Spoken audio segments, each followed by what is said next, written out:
ஜும்மாவுடைய நாளில் 3 சாரார்கள் 3 வகையானவர்கள் பள்ளிவாசலுக்கு வருகின்றார்கள். அல்லாஹ்வுடைய தூதர் ஸல்லல்லாஹு அலைஹி வஸல்லம் அவர்கள் சொல்லுகின்றார்கள், ஒவ்வொரு ஜும்மா தினத்திலும் 3 வகையானவர்கள் பள்ளிவாசலுக்கு வருகின்றார்கள். ஆனால் அதிலே இந்த ஒரு சாராருக்கு மட்டும்தான் அல்லாஹு ரப்புல் ஆலமீன் அதிகமான நன்மைகள் 10 மடங்காக அந்த நன்மைக்கு கொடுக்கிறான் என்று ஒரு குர்ஆனுடைய வசனத்தையும் அல்லாஹ்வுடைய தூதர் ஸல்லல்லாஹு அலைஹி வஸல்லம் அவர்கள் ஓதி காட்டினார்கள். இந்த ஹதீஸ் அபுதாவுதிலே 941வது ஹதீஸாக அப்துல்லா பின் ஆமர் ரலியல்லாஹு அன்ஹு அவர்கள் அறிவிக்கக்கூடிய ஒரு ஹதீஸாக இந்த ஹதீஸ் இருக்கின்றது.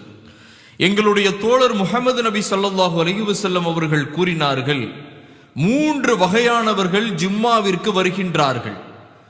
ஒரு சாரார், ஒரு வகையானவர்கள் ஜும்மாவிற்கு வந்து இமாம் பயான் செய்து கொண்டிருக்கக்கூடிய நேரத்திலே அவர் வீணான பேச்சுக்களிலே ஈடுபட்டு அவருடைய நன்மையை இழந்து விடுகின்றார், அந்த ஜும்மாவை இழந்து விடுகின்றார். இது ஒரு வகையானவர்கள் என்றார்கள் அல்லாஹ்வுடைய தூதர் ஸல்லல்லாஹு அலைஹி வஸல்லம் அவர்கள். இரண்டாவது வகையானவர்கள் யார் என்றால், அவர்கள் ஜும்மாவிற்கு வந்து குத்துபா செய்து கொண்டிருக்கக்கூடிய நேரத்திலே, பயான் செய்து கொண்டிருக்கக்கூடிய நேரத்திலே அவர்கள் அந்த பயானை செவியுறாமல், அந்த பயானை கேட்காமல் அல்லாஹ்வை பிரார்த்தனை செய்து கொண்டு, அல்லாஹ்விடத்திலே பிரார்த்தனை திக்ர் செய்து கொண்டிருக்கக்கூடியவர்கள்.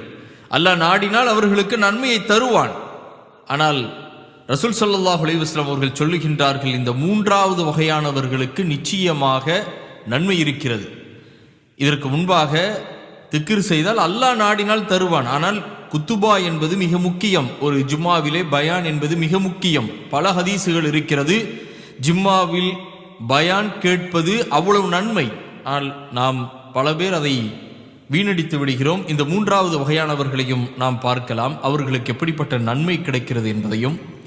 3வது வகையானவர்கள் வருகின்றார்கள், அவருக்கு கிடைத்த இடத்திலே அவர்கள் அமர்ந்து விடுகின்றார்கள், யாரையும் தாண்டாமல், யாருக்கும் தொந்தரவு தராமல் அவர்களுக்கு கிடைத்த இடத்தில் அமர்ந்து விடுகின்றார்கள்.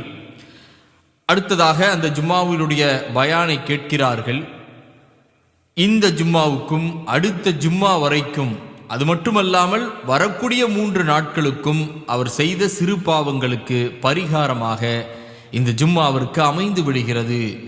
ஏனெனில் இந்த குர்ஆனுடைய வசனத்தை சொல்லுகின்றார்கள், 6வது அத்தியாயம் 16வது வசனத்தில், மகத்துவமும் கண்ணியமும் பொருந்திய அல்லாஹ் நன்மை செய்தவருக்கு அதுபோன்று 10 மடங்கு பரிசுகள் கொடுக்கிறான் என்று ரசூல் ஸல்லல்லாஹு அலைஹி வஸல்லம் அவர்கள் சொன்னார்கள். ஆகவே ஜும்மாவிற்கு நாம் முதலிலே சென்று அங்கே இமாம் பயான் செய்து கொண்டிருக்கக்கூடியதை நாம் செவியிருப்போம், நமக்கு கிடைத்த இடத்திலே அமர்வோம், பிறரை துன்புறுத்தாமல், பிறருக்கு எந்த ஒரு இடைஞ்சலும் தராமல், நாம் அவர்களுக்கு தொந்தரவு கொடுக்காமல் இந்த ஜும்மாவை முழுமையான ஜும்மாவாக, அல்லாஹ் பொருந்தி கொள்ளக்கூடிய ஜும்மாவாக நாம் தொழுதுவிட்டு வருவோம்.